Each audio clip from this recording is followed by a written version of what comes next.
This is a report on Massachusetts education system. The superintendent reached out with a few questions, and I'm here to answer them. So let's jump into the dashboard. We have about 1,800 schools, close to 1 million students. We wanted to look at the lowest performing schools as far as graduation rates, and right now, Curtis Tufts is the most alarming. It's at 0%. That means no students are graduating from this school, so definitely a school we want to look at going into the new year. I think this school needs a systemic overhaul or some type of audit if none of their kids are graduating.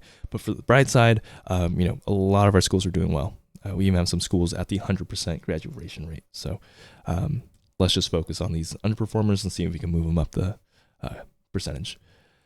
Going on to college admission rates versus class size, you'll notice that most of the data is sitting around this 15 to 20 student class sizes, and then we have those hovering around 90% admission rates. So currently where our classes are right now, we have a decent attendance rate. I think if even the classes were to get a little bigger, you'll notice it still trends in that 90% rate. Even with this outlier over here, 35 average class size, but they're doing very well.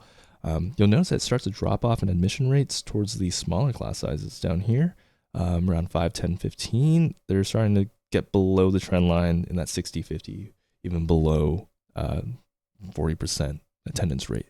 So class sizes, don't need to worry about those right now. I think there is something more important. If we look at the darker circles, that represents our economically disadvantaged students. So these are students from lower income families, and they are making up the majority of the dots below the trend line, especially these ones down here that are lower.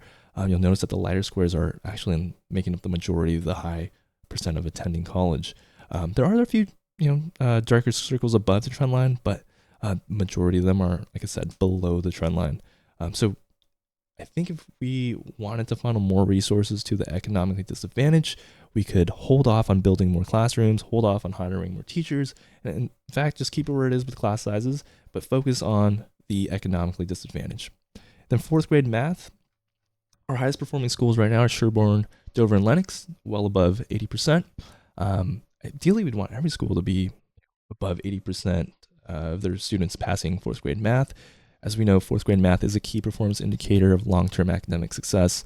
It goes all the way till in graduation. If you're doing well in fourth grade math, you excel at math continuing on. So noticing that trend, so we want to keep our students, at least most of our students, so at least 50% is our threshold here, but we're noticing that we still have a few stragglers here. So perhaps we can take the successes of Sherborne and Dover and pass them along to the likes of Lee, Northbridge, and Norton, and get everyone above the 50% mark, and then even above 80% in the long term.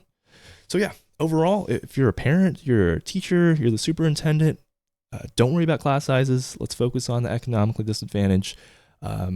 Curtis Tufts, avoid Curtis Tufts right now if you have a student considering going there until they get their until this gets fixed. And then as far as math, a lot of our schools are doing well, but we do have a few schools that are underperforming, but I think we can get everyone above the 50% mark if we take the learnings from Sherborne, Dover, and Lenox and see how they are doing things at their schools. So thank you for watching. Thank you for your time. If you have any questions, leave a comment, add me on LinkedIn, DM me. I'll send you my email. We can connect through there.